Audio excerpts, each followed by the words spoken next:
Bapak, Ibu, dan saudara-saudara yang dikasihi oleh Tuhan Yesus, berjumpa lagi dalam acara sapaan majelis. Apa kabar?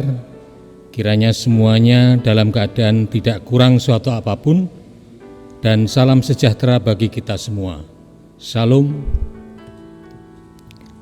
Sebelum masuk pada acara renungan, marilah kita berdoa lebih dahulu. Mari kita berdoa. Tuhan Allah Bapa kami yang bertata di dalam kerajaan surga yang mulia,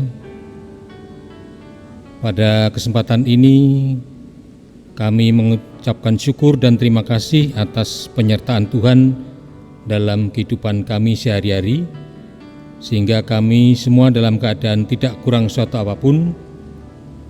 Dan pada kesempatan ini juga kami akan menyampaikan firman-Mu untuk jemaat-Mu di GKJ Salatiga Utara.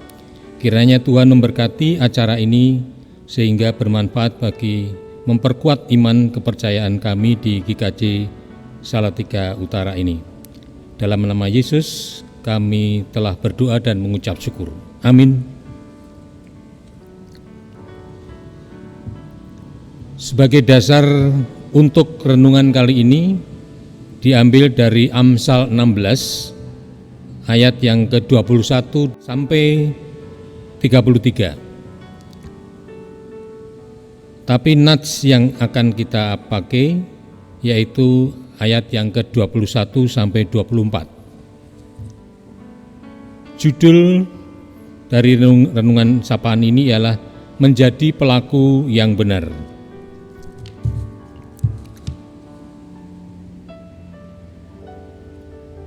Bunyi dari ayat yang ke-21 sampai 24 demikian.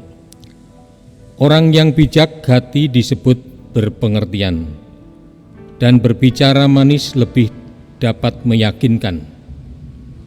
Akal budi adalah sumber kehidupan bagi yang mempunyainya, tetapi siksaan bagi orang bodoh ialah kebodohannya. Hati orang bijak menjadikan mulutnya berakal budi, dan menjadikan bibirnya lebih dapat meyakinkan, dan perkataan yang menyenangkan adalah seperti sarang madu, manis bagi hati dan obat bagi tulang-tulang. Bapak, Ibu, dan saudara-saudara yang dikasihi Tuhan, secara khusus jika kita baca pasal 16 ini, lebih banyak nasihat tentang bagaimana harus hidup berhikmat, hidup yang takut akan Tuhan, hidup dengan pengertian dan akal budi, serta hidup dengan firman Tuhan. Perikop ini juga tentang bagaimana bersikap secara bijak. Kita telah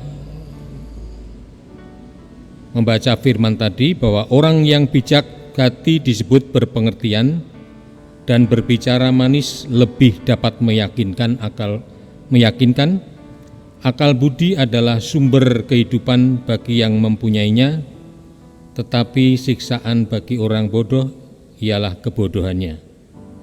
Perkataan yang menyenangkan adalah seperti sarang madu, manis bagi hati dan obat bagi tulang-tulang. Mungkin Bapak, Ibu, dan Saudara pernah mendengar ungkapan bahwa lidah memang tidak bertulang. Ungkapan itu menunjukkan bahwa betapa mudahnya lidah itu berkata-kata, bahkan berkata-kata yang sama sekali berbeda. Mulut atau lidah sebetulnya bisa menjadi alat kebenaran untuk menasihati, untuk menyatakan kasih sayang, untuk menghibur, untuk menguatkan, namun sering menjadi alat untuk menyampaikan apa yang salah, bahkan menyakitkan, seperti melakukan ujaran kebencian, menyatakan berita bohong atau hoak, membuli atau bullying, adu domba, dan semacamnya.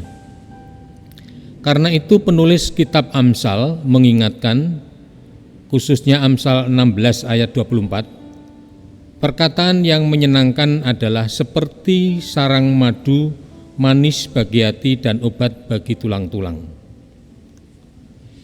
Bapak, Ibu, dan saudara-saudara yang dikasihi Tuhan, kita diingatkan melalui kitab Amsal 16 ini agar kita harus menjadikan mulut kita sebagai alat kebenaran. Oleh karena itu, kita senantiasa berlaku bijak, yaitu menimbang-nimbang melalui akal budi dan pengertian yang berasal dari firman Tuhan. Karena orang yang bijak hati disebut berpengertian, hati orang bijak menjadikan mulutnya berakal budi dan menjadikan bibirnya lebih dapat meyakinkan. Bapak, Ibu, dan saudara-saudara yang dikasihi Tuhan, saya termasuk orang yang suka dengan bacaan Amsal ini.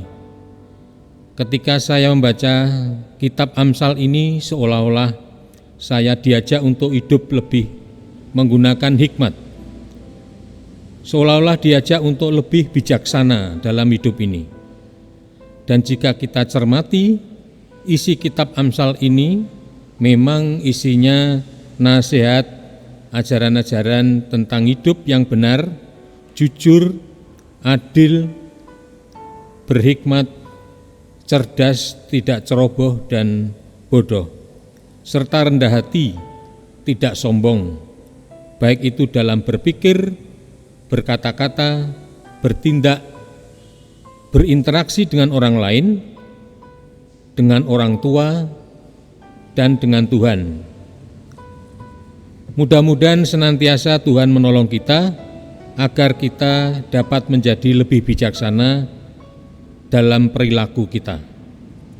Amin. Mari kita berdoa. Kami kembali menghadap hadirat-Mu ya Tuhan, mengucapkan syukur dan terima kasih atas firman-Mu.